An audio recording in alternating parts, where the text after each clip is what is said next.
What's going on, guys? Play-by-play game here, back with another Epic 7 video, and today we're going over the update for May 13th, and this one is a very short update. We are having the balance adjustment to all those heroes that we talked about in the past, and I'll put them up on screen here for you, but we are getting the buffs to Maid Chloe. She's going to be really interesting now. Fire Cecilia, Flan, Mercedes, Hazel, Carrot, and potentially the new meta god, Axe God. So all of these heroes are getting a decent amount of buffs along with a few artifacts. The most, I would say, noteworthy, depending on how they end up being played, is going to be, I would say, the Maid Chloe buffs and Carrot and Axe God, just because of Axe God's passive. Bringing him into light units can make him kind of give you that sustain that you need, and that nuker. So he's kind of like the dark LQC, right? The nuker of light element hero. So it's something to definitely look out for. And Maid Chloe, now that she cleanses with her S3, is going to be pretty insane. She's also healing more, healing 2 allies with her passive. And I think she's going to bring a lot more to the table, and she's definitely be a bit more viable in potentially RTA and other PvP areas. So it's going to be really nice. Carrot now strips before she hits you with the burns on the S3. That's pretty insane for an S3 on a 3-star hero. I can't wait to try her out. Should be a lot of fun. All right, so moving on, since Fire Cecilia is getting a change to her exclusive equipment, now she's going to have that on her actual skill. You're actually going to be able to go in and change the exclusive equipment to where before it was decreasing the attack or stripping, I believe, and then now it's decreasing the speed. So you're actually going to go in and change that for free, which is always a nice little bonus. We're getting Kawerik drop rate up, and you already know that we are getting ML Kawerik, and we'll talk about him here in a bit. But if you really like ML Kawerik, this is your chance to go ham, triple S ML Kawerik. That's why we got the drop rate of banner. But should you pull otherwise on this banner, with the collab coming up soon, I promise it's soon. They've been giving us hints. It has to be very soon. So should you pull for this hero? Will you need him? I would say outside of triple S imprints for ML Kawerik, no, you should not pull on this hero. Okay, save your bookmarks. We're getting the Japanese media update to Chu, or Shu, however you want to call her, which is pretty interesting. We're getting a quality of life improvement. We're actually going to be able to max this out to 2 when you buy those Molocores. That's always really nice. We're getting other text and bug fixes. They're adding more information to the tutorials, which is nice. For new players. Along with that, we are getting the check-in, the regular check-in, or the daily login, like I like to call it, is getting an update. And they kind of talked about this in the new updates for the second quarter. And they're going to be replacing these little chests with Molagora, and that's going to be really nice. So we're getting 2 extra Molagora a month, which is pretty insane, because now, based on everything that they're doing, I think you can like plus 15 a hero like every month, which is pretty insane for new players and for free to plays. So it's something to definitely keep an eye on. Arena Skyward season is closing, so the regular arena season is ending for my global people 5/31. So at the end of the month, when all of that crazy stuff is gonna drop on us, so make sure that if you want to do some kind of climbing, you get all your conquest points before then, and then we'll be able to get some new equipment eventually. They'll let us know what that might look like. We're getting a 7-day check-in event for new players and returning players. So if you are a brand new player You'll be able to get some awesome rewards. After your 7th day, you'll get to be able to summon a 4 to 5 star hero ticket, which is great. It looks like they're also getting an attack set and a health set, which definitely will help a lot when starting off the game. Returning players like me will be getting a free level 85 speed set. Hopefully the stats on these are actually good and not randomized. We'll see here in a bit, but we get 1,000,000 gold. We get energy instead of gold when logging in, so that's always appreciated energy. And the ticket is also a 4 to 5 star ticket, so that's not bad. And the equipment here, it says, oh, that's kind of interesting. So here it says level 85 speed set, but then here it says it's level 75.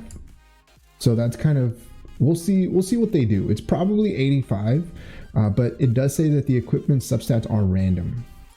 So that's kind of what feels bad, but you know, it's one of those things that it's free, and you never know, you might be able to get at least one usable piece from that, so it can't be that bad, hopefully. We're also getting a free Unequip event, which is very much appreciated, from 513 all the way to 516. So make sure you switch out any of your units that are pending upgrades, or any units that you want to make viable for any kind of PvP or PvE content.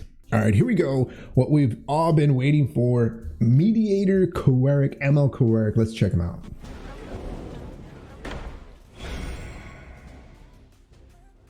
In this distorted world, I will write new rules. This path, this is the fate I choose. All right, so there he is, Mediator Kawerik. They did pretty much tease him or release him in that big update that I'm pretty sure you all saw, and they kind of showed us his S3 animation there. But he is a dark warrior hero, so it's going to be one of those things that do you like his skill kit? Do you like his design? If so, you might be pulling for him. But let's take a look at his stats here real quick. So he is a warrior, dark Capricorn. So his speed here, you'll notice it's 102, so it's not incredibly fast. So he will need some form of speed gear, or at least speed boots, to kind of push him up, make sure that he gets a turn. He does have a pretty decent amount of health, which is really nice for a warrior, and it's really nice for him because his attacks scale based on his health. So he is more of a bruiser-ish type of unit, but you'll notice that his imprint concentration is effect resistant. So, and you'll see why that might be important. That's why I mentioned, if you're thinking about pulling for ML Kawerik, it might be nice to have some imprints, just because it looks like you might really want that effect resist on him.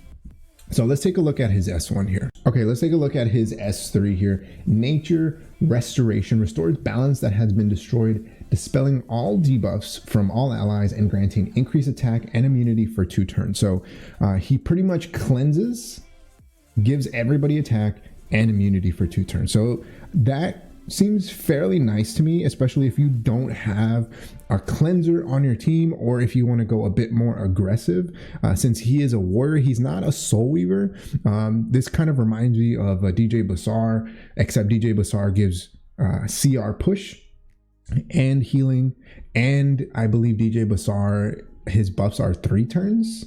So this is one of those things to keep in mind, but at the same time, DJ Bazaar doesn't do damage, right? But he heals, so it's one of those things to kind of keep in mind. It is on a 7-turn cooldown. If you mola this will go down by 3 turns, so that's what, a 4-turn cooldown, and you can extend the duration of the buffs by 1 turn by soul burning. So that's, I mean, it could be decent. So let's see if they kind of show us what that looks like here. So there you go, and then Politis goes, and then Politis goes. Yeah, of course. That's funny. Okay, so his S2 here attacks the balance of power, attacks the enemy with Mediator's power, decreasing attack for 2 turns and granting a barrier to all allies for 2 turns. Damage dealt increases proportional to the caster's max health.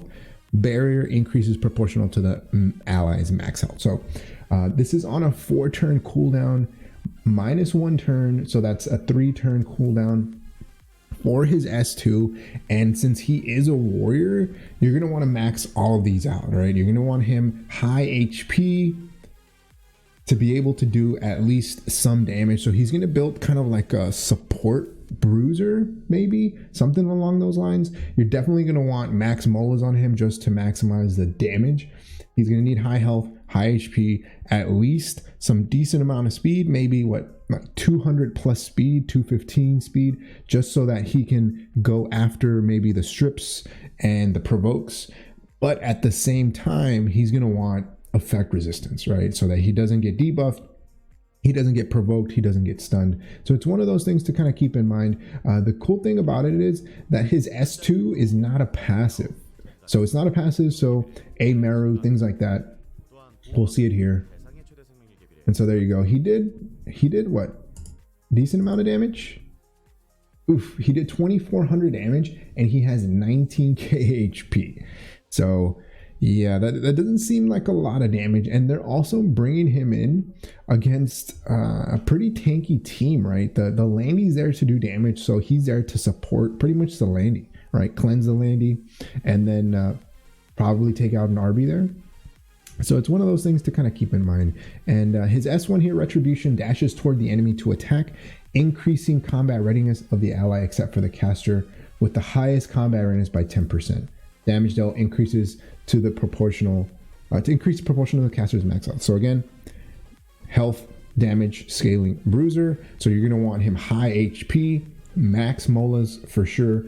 The combat readiness here can be really insane if he's going fast enough. So maybe he's like a counter resist unit, right? Maybe you build him on counter so that every time that he gets a counter, he pushes someone up. Otherwise, you're going to have to build him really fast, right?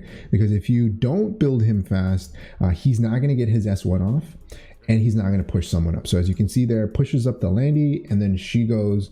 So it's, again, something that seems like it's going to be a bit difficult to build him or to really nail down the type of set that he wants. Because I could definitely see him on like a heavy tank counter semi-fast bruiserish build, but at the same time he could be just super fast, high HP, there to at least deal some damage, maybe even go first, right? Or right after their debuffers. So again, that's why I said maybe like in the like 200 plus range, maybe even 250, 215, 220 range, somewhere around there. So I do think that he is going to be a bit difficult to build, but hey, maybe he's husbando for you. Maybe you're going to pull him regardless. So let me know your thoughts in the comment section below. Are you going to be pulling for Kawerik? His name is very difficult to say, okay? MLK, we'll call him MLK. And what do you think? Do you like his skill kit? Did he convince you? Are you going to be pulling for him? Let me know in the comment section below. Like always, if you happen to enjoy the video, hit that like button. If you haven't subscribed, hey, think about subscribing. It really helps the channel grow and reach more people like you who like content like this. Like always, thanks for watching. I'll see you next time. Peace.